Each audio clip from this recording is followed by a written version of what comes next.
Hi friends, welcome to our channel RS studies. Friends, आज हम math की बहुत ही इंपॉर्टेंट टॉपिक लसा और मसा के बारे में पढ़ेंगे। तो हम देखते हैं कि लसा और मसा होते क्या हैं। तो यहाँ पर देखिए, लसा जिसे हम हिंदी में कहते हैं लघुत्तम समापवर्त, और इसे हम इंग्लिश में कहते हैं LCM। LCM means list common multiple, अर्थात लघुत्तम का मतलब है छोटा से छोटा। लघुत्तम का मतलब है छोटा से छोटा। लिस्ट, इसका मतलब क्या? लघुत्तम या लिस्ट का मतलब है क्या? छोटा से छोटा। कॉमन का मतलब जो सब में कॉमन हो। मल्टीपल मतलब गुणनखंड या उसका गुणज। जैसे हम कह दिए कि अपने पास दो नंबर है 4 और 6। यदि हमें इनका LCM निकालना है तो हम जानते हैं कि इनका LCM हम दो तरीके से निकाल सकते हैं। जैसे यदि हम इसे गुणनखंड विधि से करेंगे, भाग विधि से, जिसे हम भाग विधि कहते हैं। देखिए, यदि इस विधि से करेंगे तो कहते हैं कि 2 दूनी के 4 हो गया, 2 तिहाई 6 हो गया। फिर 2 से करेंगे 1 हो गया, यहाँ पर 3 में नहीं जाएगा, 3 हो गया। फिर 3 से करेंगे 1 और 1 हो गया। अब यहाँ से हमारे पास संख्याएं 2 दूनी के 4 तिहाई 12, अर्थात हमारे पास क्या हो गया है? 12। तो 12 एक ऐसी छोटी से छोटी संख्या है जिसे हम 4 और 6 से काटेंगे तो यह पूरा पूरा कट जाएगी। तो 12 देखिए एक ऐसी छोटी से छोटी संख्या है जिसे हम 4 और 6 दोनों से काटेंगे तो पूरी से पूरी कट जाएगी। इससे 12 से कोई छोटी संख्या हो ही नहीं सकती जो 4 और 6 दोनों से कट जाए। अर्थात जो दी गई संख्याओं से पूरा पूरा कट जाती है उसे हम क्या बोलते हैं? लसा बोलते हैं, अर्थात LCM बोलते हैं। यह तो हो गया LCM। हम समझ लेते हैं कि HCF क्या होता है, जिसे हम बोलते हैं महत्तम समापवर्तक। जिसे हम बोलते हैं क्या? महत्तम समापवर्तक। मसा को हम बोलते हैं क्या? महत्तम समापवर्त। HCF इसे इंग्लिश में बोलते हैं। इसका हम फुल फॉर्म देखेंगे तो क्या हो जाएगा? Highest common factor. अब यहां से देखिए, वहां पर हमारा क्या था? LCM में लिस्ट कॉमन मल्टीपल, अर्थात छोटा से छोटा कॉमन उसका गुणज हो, मल्टीपल हो। यहां पर क्या? हाईएस्ट कॉमन फैक्टर, अर्थात वह बड़ा से बड़ा फैक्टर का मतलब गुणनखंड, और जो दोनों में क्या हो? कॉमन हो। तो जो दोनों में कॉमन बड़ा से बड़ा गुणनखंड होगा उसे हम क्या बनेंगे? मसप। अब देखिए, लसा और मसा में अंतर क्या होता है? जैसे हम लोग कह दिए कि यदि मसा की बात करें तो मसा हम लोग देखें कि 4 और 6, जैसे इनका ही हमको मसा निकालना है तो हम क्या करते हैं कि पहले इनका भाग विधि से यदि मसा निकालेंगे तो 4 से करेंगे, 4 दूनी के 8, नहीं एक बार होगा, 4 एक कम 4, यहाँ से हो गया 2। फिर 2 को हम क्या बनाते हैं? इसका भाजक बनाते हैं, और यहाँ पर फिर 4 को रखते हैं, तो 2 दूनी के क्या हो गया? 4। अर्थात ये पूरा पूरा किससे कर गया? 2 से। तो हम देख रहे हैं कि 2 एक ऐसी बड़ी से बड़ी संख्या है जो 4 को और 6 को दोनों को पूरा पूरा विभाजित कर देगी। अर्थात हम यहाँ से अंतर प्राप्त करते हैं कि लसा और मसा में डिफरेंस हमें क्या प्राप्त होता है कि जो लसा और मसा हमारा है, लसा और मसा में हमारा एक यही डिफरेंस प्राप्त होता है कि जो लसा की संख्या होती है वह दी गई संख्याओं से पूरा पूरा कट जाएगी। लसा और मसा, यदि हम यहां से देखें कि इनके बीच में डिफरेंट क्या है तो हम देखेंगे कि जो लसा की संख्याएं होती हैं, जैसे हमने 4 और 6 का हमने लसा निकाला था क्या? 12, और 4 और 6 का मसा हमें मिला था क्या? 2। तो हम यहां से देख रहे हैं कि लसा वे संख्याएं होती हैं जो दी गई संख्याओं से पूरा पूरा विभाजित हो जाती है। अर्थात ये 4 से भी पूरा कटेगी और क्या? 6 से भी पूरा कटेगी, और यह सबसे छोटी संख्या होगी। 12 से छोटी ऐसी कोई संख्या नहीं हो सकती जो 4 और 6 दोनों से क्या हो जाए? विभाजित हो जाए। और मसा का क्या अर्थ है कि यह बड़ी से बड़ी एक ऐसी संख्या है जो दी गई दोनों संख्याओं को 4 और 6 को क्या करेगी? पूरा पूरा विभाजित कर देगी। तो जो 2 है यह बड़ी से बड़ी संख्या जो इनको काट देगी, तथा यह 12 है जो ऐसी छोटी से छोटी संख्या जो इनसे कट जाएगी। तो आई होप आप सब इस LCM और HCF का डिफरेंस समझ गए होंगे। तो चलते हैं, देखते हैं कि LCM क्या एक ही तरीके से LCM निकलता है हमारा लसा पर? नहीं। यदि हम देखेंगे कि लसा निकालने का तरीका, तो हमारे पास लसा निकालने के बहुत सारे तरीके हैं। जैसे हम पहला कर दें कि भाग विधि से लसा निकालना। तो भाग विधि से लसा निकालने का मतलब, जैसे हमने कह दिया कि 8 है, 12 है, और आपके पास मान लीजिए 18 है। हमने दे दिया 8 है, 12 है और क्या है? 18 है। यदि हम कह दें कि इसे भाग विधि से निकालना है तो हम क्या करते हैं? अभाज्य संख्याओं से इनमें भागे देते हैं। अभाज्य संख्याओं से, अर्थात एक अभाज्य संख्या नहीं, हम 2 से भाग करेंगे। 2 एक अभाज्य संख्या जो सबसे छोटी अभाज्य संख्या तथा सम एकमात्र सम अभाज्य संख्या होती है। 2 से यदि करेंगे तो यह 4 बार में जाएगा, इसमें भाग जाएगा 6 बार में, इसमें जाएगा 9 बार में। और यहाँ से फिर से 2 से करेंगे, 2 दूनी के 4 हो जाएगा, 2 तिहाई 6 और यहाँ पर 9 में नहीं भाग जाएगा। फिर 2 से करेंगे 1 बार में, 3 में भाग नहीं जाएगा, 9 में भाग नहीं जाएगा। फिर 3 से करेंगे तो 1 और यहाँ पर 1, यहाँ 3 3 के 9 हो जाएगा। फिर 3 से करेंगे तो 1 1 और 1 आ जाएगा। अब हमारे पास देखते हैं कि संख्याएं किन किन से यह सब कटी हैं। तो हम देखते हैं हमारा लसा क्या हो जाएगा, 2 गुणे 2 गुणे 2 गुणे 3 गुणे 3, अर्थात इनका लॉस ऑफ क्या आ जाएगा, 2 दूनी के 4, 4 दूनी के 8, 8 3 के 24, 24 3 72। हमारे पास लॉस ऑफ इनका क्या आ जाएगा, 72। अर्थात 72 एक ऐसी छोटी से छोटी संख्या है जो 8 से भी पूरा कर सकती है, 12 से भी पूरा कर सकती है तथा 18 से भी पूरा कर सकती है। देखिए, यदि हम 8 से भाग देंगे 72 में तो 9 बार में जाएगा, यदि 12 से देंगे तो 6 बार में, और 18 से देंगे तो 4 बार में। यह तो हो गया भाग विधि। भाग विधि से एक और छोटा सा देख लेते हैं, इसके बाद देखते हैं अगली विधि। देखिए, यदि हम संख्याएं दे दें 21, 35 और 49, 21, 35 और 49, या फिर हम यहां पर रख लेते हैं 56। चलिए देखिए, अब हमें देखना है अभाज्य संख्याओं से हमें क्या करना है, इसे भाग देना है, अर्थात इसे क्या करना है, काटना है। जैसे देखिए, यदि हम इसे काटना चाहें तो किससे काट सकते हैं, पहले सम संख्या तो 2 से कटेगा, तो 2 से हम देख लेते हैं। यहाँ पर 21 में भाग नहीं जाएगा, 35 में नहीं जाएगा, लेकिन 56 में जाएगा। यहाँ पर क्या हो जाएगा, आपका 28 हो जाएगा। फिर 2 से कर सकते हैं इसे, यहाँ पर 21 में नहीं जाएगा, 35 में नहीं जाएगा, 28 में यदि करेंगे तो क्या आ जाएगा, 14 आ जाएगा। फिर 2 से कर सकते हैं, तो यहाँ पर 21 हो गया, 35 हो गया, और क्या हो जाएगा, यहाँ पर 7 हो जाएगा। फिर यदि 3 से करेंगे, अब तो कोई ऐसी संख्या नहीं है जो सम संख्या हो कि जो 2 से कट जाए। फिर यहाँ 3 से करेंगे तो 3 से 21 हो गया, 35 में तो 3 का भाग जाएगा नहीं, और यहाँ पर क्या हो जाएगा, 7। फिर हम देखते हैं कि 5 से कर सकता है, तो 7 हो गया, 5 7 35, फिर यहाँ पर 7 हो गया। फिर 7 से यदि काटेंगे तो सबका क्या आ जाएगा, 1। अब यहाँ से हमारे पास संख्याएं क्या हो गई हैं, 2 गुणे 2 गुणे 2 गुणे 3 गुणे 5 गुणे 7। देखिए, इसे हम आसानी से ऐसे ही गुणा कर सकते हैं। जैसे देखिए, पहले हम पहुंच जाते हैं 0 के पास। 0 का अर्थ है कि किसी भी 10 के मल्टीपल के पास पहुंच जाएंगे तो जल्दी जल्दी थोड़ा सा गुणा कर सकते हैं। जैसे हम देख लीजिए, यहाँ पर कर सकते हैं कि 5 दूनी के हो गया 10, 10 दूनी के 20, 20 दूनी के 40, 40 से 120, 120 है, 120 गुणे 7, अर्थात 12 7 84, 840 हम कह सकते हैं इसका। तो इसका लॉसअप हमारा क्या हो जाएगा, 840। यहाँ से भी गुणा करेंगे तो 7 5 35, 35 दूनी के 70, 70 दूनी 140, 140 दूनी के 228, और 228 यहाँ क्या हो जाएगा, 840। तो हमारा इसका लॉस क्या आ जाएगा, हमारा लॉस आ जाएगा 840। तो 840 एक ऐसी छोटी संख्या जो क्या 21, 35 तथा 56 से पूरा विभाजित हो जाएगी। यह तो हो गया अपना भाग विधि से लॉस निकालना। और एक दूसरी विधि हम क्या कर सकते हैं, एक दूसरी विधि हम कर सकते हैं गुणनखंड विधि से लॉस निकालना। तो गुणनखंड विधि किसे कहते हैं, जैसे हमने पहले लिया था 8, 12 तथा 18। यदि हम 8 का गुणनखंड करें तो इसे हम लिख सकते हैं 2 गुणे 2 गुणे 2, 2 दूनी के 4, 4 दूनी के 8। तो इसका गुणनखंड क्या हो गया, यह 3 2 का आपस में क्या है, मल्टीपल है। अब देखिए, यदि हम 12 को कहें तो 12 को हम लिख सकते हैं 2 दूनी के 4, 3 12। यदि 18 को देखें तो यह क्या है, 2 3 6, 3 18।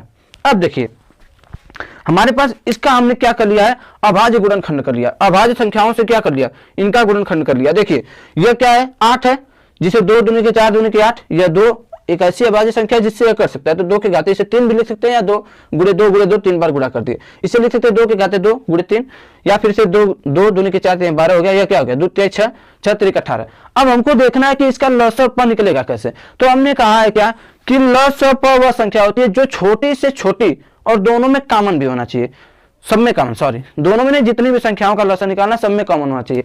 अब यहां से देखिए, यदि हम कह दें कि 2 एक सबसे छोटी अभाज्य संख्या इसमें 2 है, तो 2 क्या ज्यादा से ज्यादा नंबर किसमें है, तो ज्यादा से ज्यादा नंबर किसमें, इसमें 3 2 का गुणा है, और इसमें 2 2 का गुणा है, इसमें केवल 1 2 का गुणा है। तो हमको कौन सा लेना है, जो सबसे ज्यादा है। तो सबसे ज्यादा क्या है अपना, 2 दूनी के 4 दूनी के 8। उसके बाद आगे क्या करना है, 2 के अलावा और कौन अभाज्य संख्या है, तो 2 के अलावा हमारे एक ही अभाज्य संख्या है क्या, 3 है। तो देखते हैं 3 की संख्या किसमें मैक्सिमम है। तो 3 की संख्या देखिए, इसमें 1 है और इसमें कितना है, 2 है। तो हमको सबसे ज्यादा वाला लेना है। तो यहाँ पर हमारा क्या हो गया, अब इसका मल्टीप्लाई करेंगे तो क्या हो जाएगा, 2 दूनी के 4 दूनी के 8 3 के 24 या 72। यहां भी हमारा क्या आ गया 72। तो यह है आपका क्या अभाज्य गुणनखंड विधि। हम उन संख्याओं का अभाज्य गुणनखंड कर लेंगे, फिर जो भी संख्या कॉमन होगी जो भी संख्या जिसमें सबसे ज्यादा कॉमन होगी उसको पहले लिखेंगे, फिर सभी अभाज्य संख्याओं का क्या लिखेंगे, ज्यादा से ज्यादा जो गुणज होगा, ज्यादा से ज्यादा जो संख्या होगी उनके गुणन का उसे हम करेंगे, तो वो हमारा क्या आ जाएगा उससे लॉस ऑफ। और देखते हैं जैसे हमने दूसरी संख्या लिया था क्या 21 35 और 56 का। यहां से देखिए हम इसे कह सकते हैं कि ये 3 गुणे 7 है, और इसे लिख सकते हैं 3 गुणे 5 है, और इसे क्या लिख सकते हैं हम 8 गुणे 7 है, 8 7 56। अब देखिए जो 8 है आप जानते हैं क्या है 2 के घाते 3, सॉरी 2 के घाते क्या है 3 है। अब देखिए यदि हम देखें इसमें तो ऐसी एक संख्या जो इन सब में कॉमन है, एक ऐसी संख्या है जो इन सब में कॉमन है। यहां पर क्या है 3 5 गुणे 7 है, तो कॉमन क्या चीज है, यह 7 कॉमन है। यह सब में क्या कॉमन है 7 कॉमन है। तो यहां पर हमारा 7 कितनी बार लिखेंगे, केवल एक बार लिखेंगे जो सब में कॉमन है, ठीक है। और देखिए यहां पर 3 इसमें है तो और किसी में 3 नहीं है, यदि यहाँ पर 5 इसमें है तो और किसी में 5 नहीं है, और यहाँ पर 8 है तो किसी में 8 नहीं है। अब इसको हमको क्या करना है गुणा करना है, तो यहाँ से कर लेंगे 8 5 40, 4 3 12 120, 12 7 84, कितना हो गया 840 हो गया। हमारे पास क्या हो गया 840, इसका क्या हो जाएगा लॉस ऑफ हो जाएगा। और कुछ संख्याएं देखते हैं, जैसे हमने कह दिया आप ले लीजिए 108 27 तथा 72 ले लिया। अब देखिए यहां पर यदि इनका हम लॉस ऑफ पर निकालना चाहेंगे तो हम जानते हैं इसका करेंगे 2 दूनी के 4 3 12 3 36 3 108। इसे हम ऐसे ही लिख सकते हैं, या फिर इसे हम क्या लिख सकते हैं 2 की पावर 2 गुणे 3 की पावर 3। और इसे देखिए हम लिख सकते हैं 3 की पावर 3, या तो इसे ऐसे लिख सकते हैं या लिख सकते हैं 3 गुणे 3 गुणे 3। और यह जो संख्या है इसे हम क्या लिख सकते हैं 2 दूनी के 4 दूनी के 8 3 के 24 3 72। आपको क्या अभाज्य गुणनखंड करने आना चाहिए। जैसे इसे हम 2 के घाते 3 लिख सकते हैं, या 3 के घाते से क्या लिख सकते हैं 2 लिख सकते हैं। अब हमें देखना है क्या कि इन तीनों संख्याओं में अभाज्य संख्या जो 2 है 3 है, जो पहले देखना है कि कितनी अभाज्य संख्या है, तो 2 है और क्या है बस 3 है। तो यहां से हम देख सकते हैं कि 2 की सबसे ज्यादा मैक्सिमम नंबर किसमें है, तो यहाँ पर 2 केवल 2 ठो है, इसमें एक भी नहीं है, इसमें 3 है। तो हमको सबसे ज्यादा कौन लेना है 2 के घाते हम 3 को ले सकते हैं। और 3 को देखना है सबसे ज्यादा किसमें है, तो इसमें केवल 2 है, यहाँ भी 3 है और यहाँ भी 3 है, तो सब में क्या है 3 के घाते 3 है। अर्थात हम इसे क्या लिख सकते हैं 8, इसे क्या लिख सकते हैं 9। अब यहाँ पर क्या आ जाएगा 8 9 72, क्या आ जाएगा 8 9 72, 2 दूनी के 4 3 12 3 36 3, सॉरी इसे हम यहाँ पर 27 हो जाएगा ना, इसे हम क्या लिखेंगे 8 7 56 हो गया, हासिल हो गया 5, 8 दूनी के 16 16 5 21 216 हो जाएगा।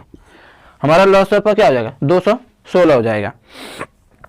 चलिए यह तो हो गया एक भाग विधि, एक हो गया क्या गुणनखंड विधि। यदि हमारे पास कुछ ऐसी संख्याएं आ जाती हैं जो घात के रूप में हो, हमारे पास कुछ ऐसी संख्याएं आ जाती हैं जो क्या हो घात के रूप में हो, किसमें हो घात के रूप में। जैसे हमने कह दिया कि 3 के घाते 5 3 के घाते 7 3 के घाते 2 और 3 के घाते 8। यदि किसी ऐसी संख्याओं का लॉस निकालने के लिए बोल दिया जाए जिनके आधार सेम हो तथा घात उनके क्या हो अलग अलग हो, जिनके आधार पहली बात तो सेम हो और उनके घात क्या हो पावर अलग अलग हो, तो जो सबसे ज्यादा पावर वाला होता है वही इसका लॉस होता है। क्योंकि यहां से हम कह सकते हैं कि जो 3 के घाते 8 है उसके अंदर 3 के घाते 2 भी निहित होगा, 3 के घाते 7 भी निहित होगा तथा 3 के घाते 5 भी निहित होगा। तो हमारा एलसीएम क्या हो जाएगा, हमारा लॉस हो जाएगा सबसे बड़ा पावर वाला क्या 3 के घाते 8, क्या हो जाएगा 3 के घाते 8। और ऐसे ही जैसे हम देखें कि 2 के घाते 17 2 के घाते 8 2 के घाते 5 2 के घाते 16। तो यहां से यदि हम इनका लॉस निकालना चाहेंगे तो क्या हो जाएगा सबसे बड़ा पावर वाला जो है वो हमारा क्या हो जाएगा लॉस हो जाएगा।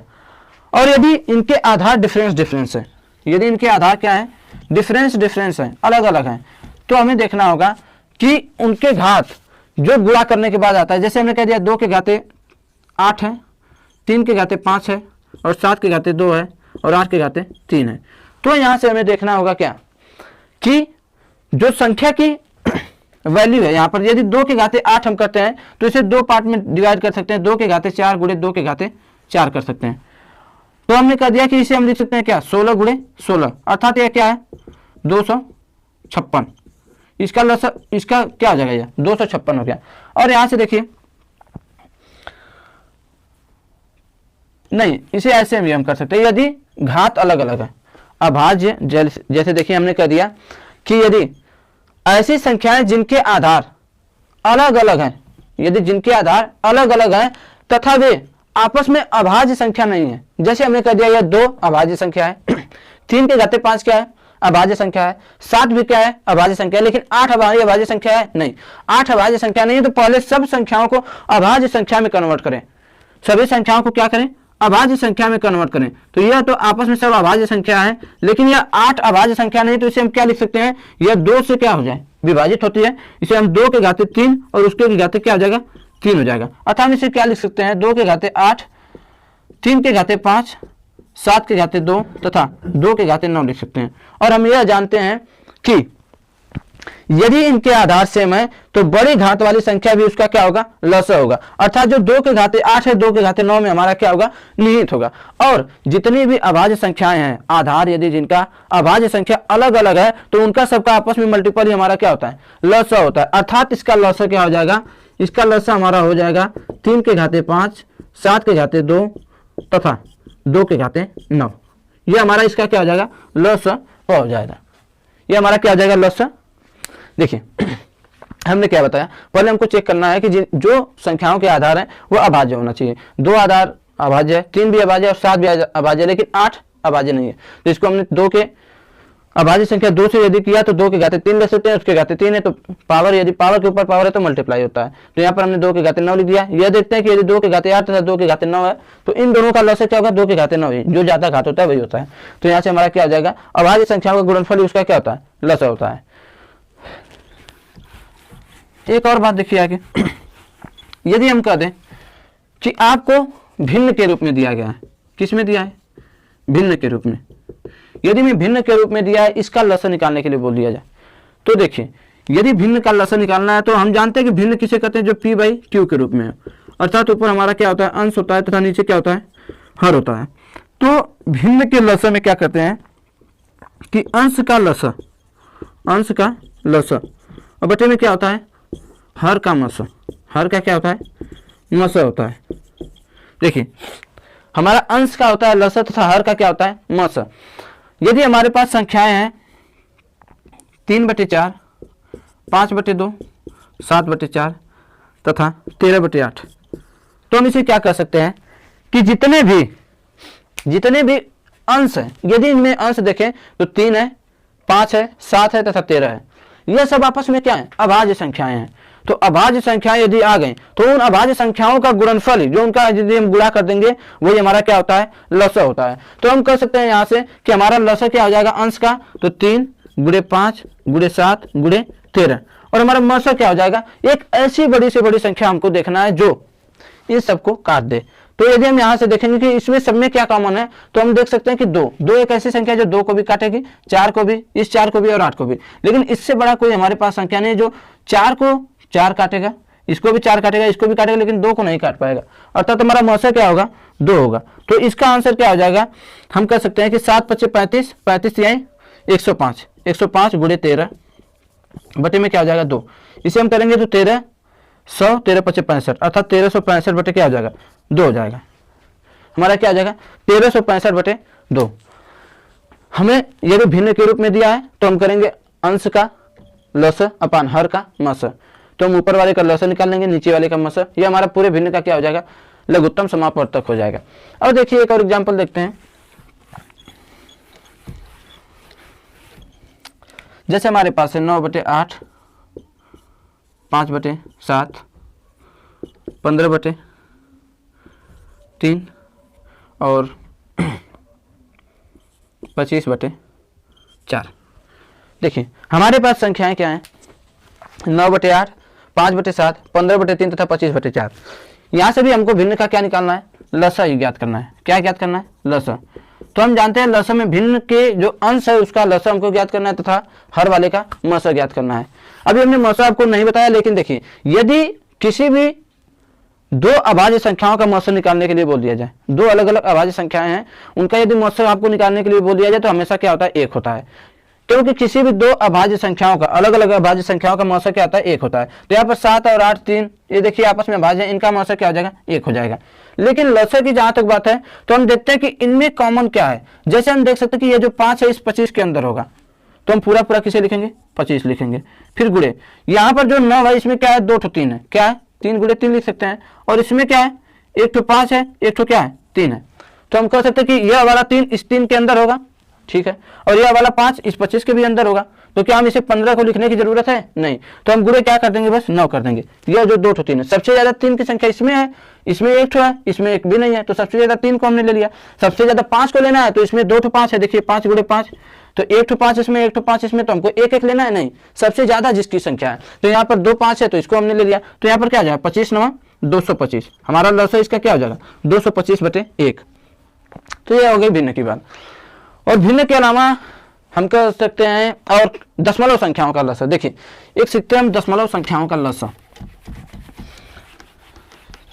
दशमलव संख्याओं का लसा जैसे हमने दे दिया 1.8, 0.72 और हमने दे दिया 9।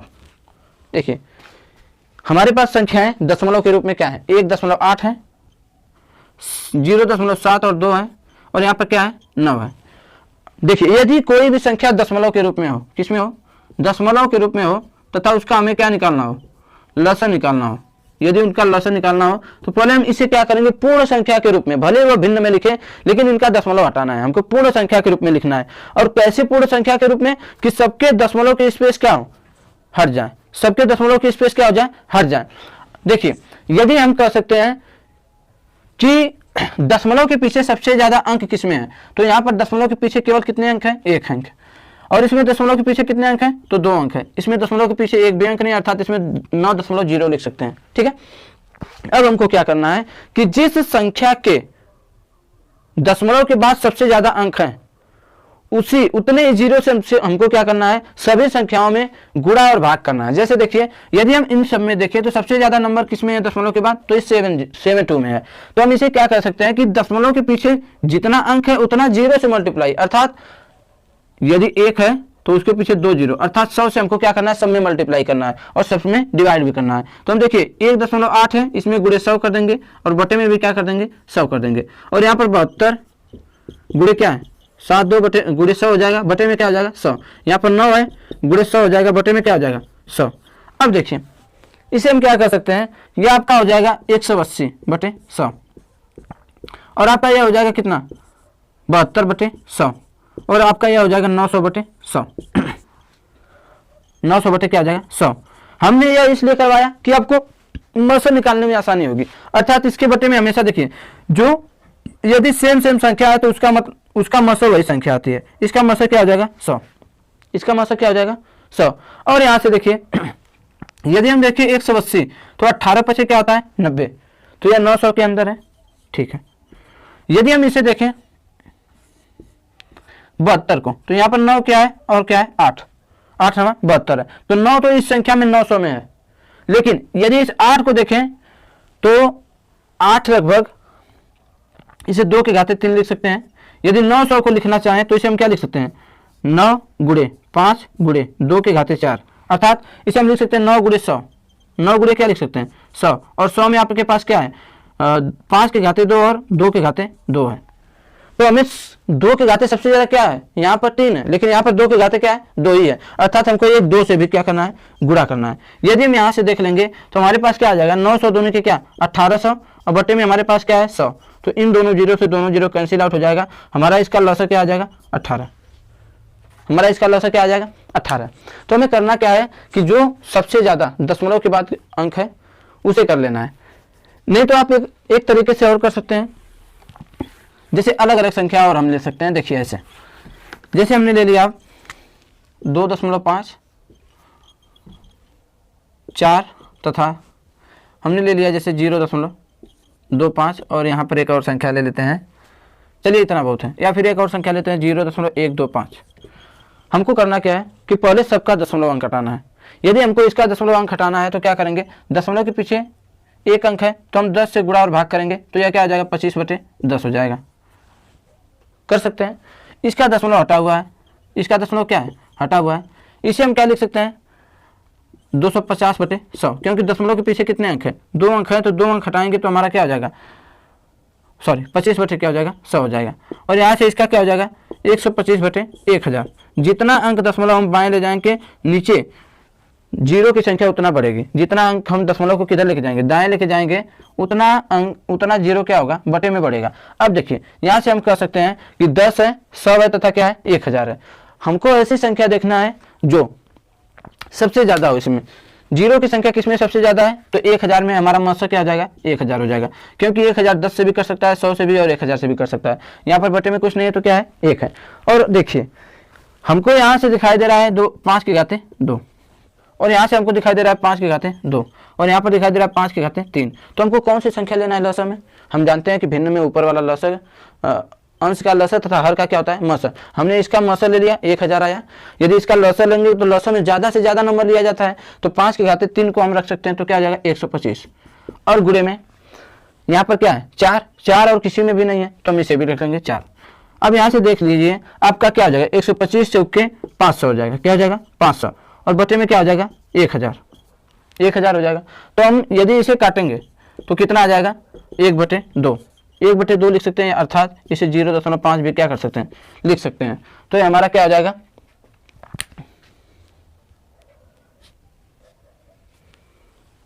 यदि यहाँ पर हमारा क्या हो जाएगा 25/10, और हमारा क्या हो जाएगा, यह और हो जाएगा यह और हो जाएगा यह। तो हम देख सकते हैं कि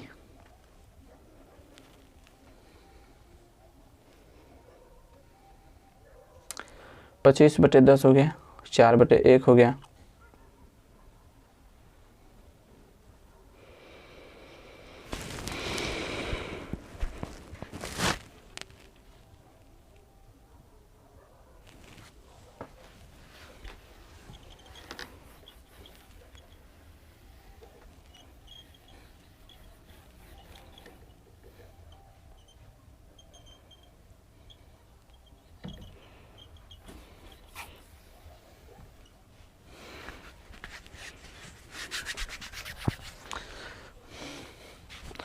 देखिए हमारे पास यह संख्या है 2.5, 4, 0.25 तथा 0.125 है। देखिए यदि हम कर सकते हैं कि इसका दशमलव हटाना है तो दशमलव के पीछे एक अंक है तो हम इसे लिखेंगे क्या, 25/10। जितना अंक दशमलव को दाएं लेकर जाएंगे एक के पीछे उतना जीरो बढ़ जाएगा, और इसे लिख सकते हैं क्या, 4/1। इसे लिख सकते हैं क्या, 25/100 तथा इसे लिख सकते हैं 125/1000। क्या लिख सकते हैं, 125/1000, क्योंकि 3 अंक को हम क्या लेके गए हैं, दाएं लेकर गए हैं। यदि हम देखेंगे तो यह एक भिन्न के रूप में हो गया। तो हम जानते हैं भिन्न का लसर बराबर क्या होता है कि अंश का लसर बटे हर का मसर। तो अंश का यदि हम लसर लेंगे तो यहाँ से देखिए 2 की घात 5 की घात क्या है, 2, यहाँ भी 5 की घात क्या है, 2, यहाँ पर 5 की घात क्या है, 3, अर्थात इसमें 5 की संख्या किसमें सबसे ज़्यादा है, तो हम देख सकते हैं 125 में। तो हमने ले लिया 125 गुणे 4 भी हमको लेना है, 4 किसी में नहीं है, अर्थात हमारा 4 पूरा यहाँ पर हो जाएगा। और देखिए मसर क्या होता है, वो बड़ी से बड़ी संख्या जो सबको काट दे। तो यदि हम बड़ी से बड़ी देखेंगे तो इसमें 1000 है, लेकिन बताइए 1000 100 को काट सकती है, नहीं, 10 को काट सकती है, नहीं। यदि 100 को लेंगे तो भी नहीं, 10 को लेंगे तो 1 को काट नहीं पाएगी, अर्थात हमारा मसर क्या हो जाएगा, 1 हो जाएगा। तो यहाँ से हमारा आंसर निकल के आ जाएगा 500। अभी एलजेब्रिक थोड़ा सा लसर बचा है, जैसे एलजेब्रा में देख लीजिए उसमें भी क्या होता है कि घात पे बात होती है। जैसे हमने कह दिया कि x की घातें 2, y की घातें 3, xy के पावर 5 और x के पावर 4, y के पावर 3। यदि ऐसी संख्याएं दिया है, यदि ऐसा एल्जेब्रिक एक्सप्रेशन दिया है तो हम क्या कर सकते हैं कि देखिए यह x इसका आधार अलग है, y का आधार अलग है, तो हमको वही अभाज्य संख्या की तरह देखना है कि जो अलग अलग हैं तो उनका मल्टीपल करना है, और सभी अभाज्य का क्या सबसे ज़्यादा घात को देखना है। तो हमारा यहाँ पर क्या हो जाएगा, देख रहे हैं कि x और y दो ही चर है, तो देख लीजिए x के पावर सबसे ज़्यादा किस में है, तो यहाँ पर है x के पावर 4 है, तो ये x की पावर 4 हो जाएगा। और y की पावर सबसे ज़्यादा किस में है, तो यहाँ पर y की पावर 5 है, तो वहाँ पर क्या हो जाएगा y की पावर 5। यही हमारा लसा होगा। तो यह है क्या, अलजेब्रा का लसा। तो इसमें भी क्या होता है, एक अभाज्य संख्या की तरह कि जो अभाज्य संख्याओं का जितना है फिर उसके ज़्यादा से ज़्यादा घात को लेना है, वही हमारा क्या हो जाएगा, लसा हो जाएगा। जैसे एक और हम संख्या ले सकते हैं, x की पावर 5 y क्यूब, या x y की power 7 x square y square z। अब यहाँ से यदि हम कहेंगे तो देखिए, तो यहाँ पर x y z 3 ठो दिख रहा है हमको चर, तो हम देखेंगे कि x में सबसे ज़्यादा पावर तो यहाँ पर है, y में सबसे ज़्यादा पावर यहाँ पर है, तो हमारा क्या हो जाएगा x की पावर 6 y की पावर 7, और z क्या है, केवल एक ही है तो उस z को भी ले लेंगे, तो हमारा एलसीएम क्या हो जाएगा, x की पावर 6 y की पावर 7 तथा z की पावर 1। तो यह था लसा, और अगली क्लास में पढ़ लेंगे हम लोग कि कैसे मसा निकालते हैं, कैसे कैसे उनके क्या क्या तरीके हैं। आई होप आज की वीडियो आपको समझ में आई होगी। मिलते हैं अगले क्लास में। जय हिंद।